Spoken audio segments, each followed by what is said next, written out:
Yes, folks, you've been lied to. The polar bear population is not on the decline, it's on the rise. Now, in the following video, Andrew Bolt interviews Susan Crockford, a Canadian zoologist, on this topic. But sadly, folks, I've had to black out a lot of the polar bear footage simply because of copyright concerns. Anyway, let's have a look.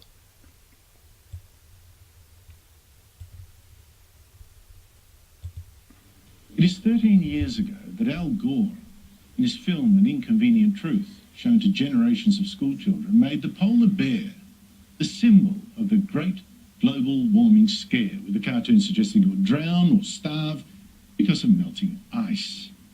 Now, his scare took off, with politicians then warning that the polar bear could be wiped out, and they put it on the endangered species list. The disappearance of sea ice as a result of global warming is leading to the very real possibility that polar bears will disappear as well. By mid-century, 2/3 of all the world's polar bears could disappear, and that polar bears could be gone entirely from Alaska. But 13 years on, it seems that hysteria that Al Gore kicked off about the vanishing polar bear was just another example of fake news.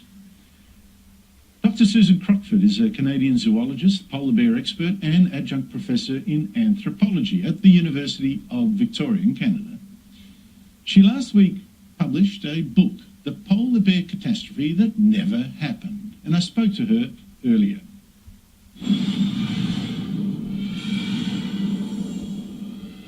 Susan Crockford, thank you so much indeed for joining me. The polar bear was, a decade ago, the poster animal of the global warming movement. We had Al Gore in his film saying it was threatened. The bear was put on the US endangered species list, citing global warming concerns. And some scientists were claiming that 2/3 of polar bears could vanish by mid-century. But what do you say in your new book?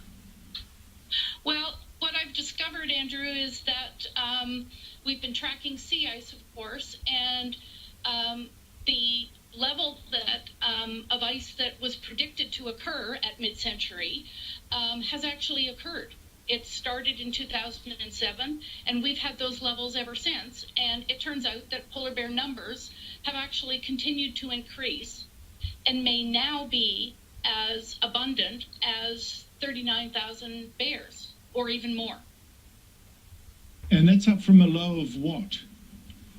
Well, we're looking at a low of perhaps 10,000, between 5,000 and 15,000 in the 1960s.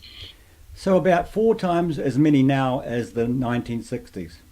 But by 1993, the numbers were estimated to be about 25,000. So we've seen, a little over 50% growth since 1993, and I think that's a reasonable number. Yes, okay. Now this is where it gets a bit interesting, folks, when she explains it in more detail. Surprise to anyone. But the surprising part is that sea ice, since 2007, has actually declined to the levels that experts predicted would not occur until 2050.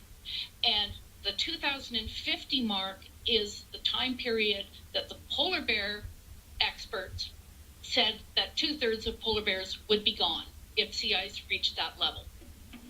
So that's the critical factor. Well, I saw the latest figures for the maximum Arctic sea ice extent over this past winter. It's the equal 7th lowest in 40 years of satellite records. So, I mean, there were people like Al Gore and our own Tim Flannery that said it'd be, summer ice would be gone by, well, a couple of years ago. That clearly hasn't happened. But insofar as there has been a reduction in sea ice extent, does your research suggest that polar bears can cope with it? Oh, absolutely. And certainly what we're seeing is that the bears are able, they're much better swimmers, for example, than polar bear experts ever gave them credit for. They will move to adjacent areas if summer ice is low in one particular region, and so they just seem to take that low summer ice in their stride.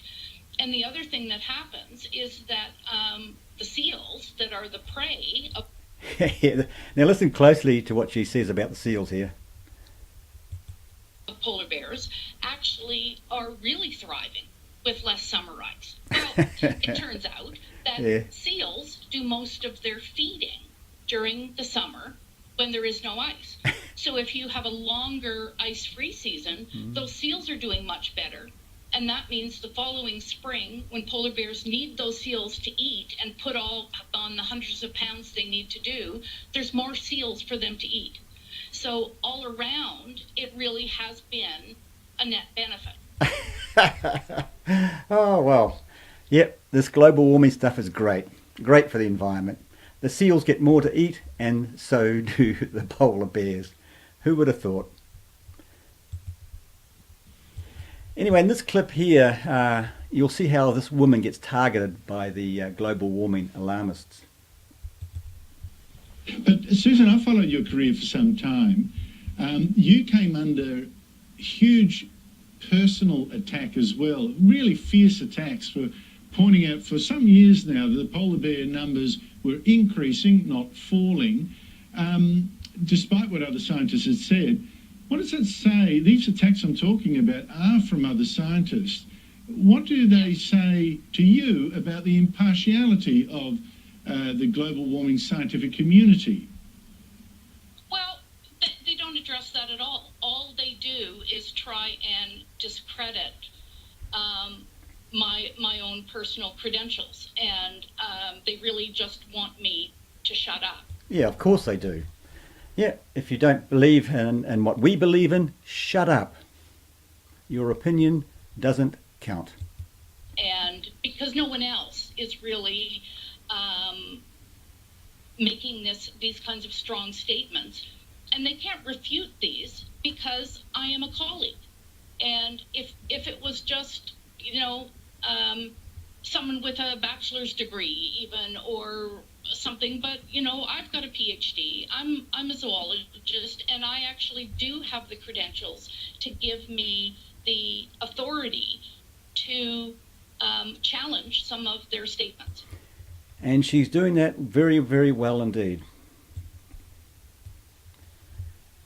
Now, folks, if you don't believe in this climate change religion, just shut up.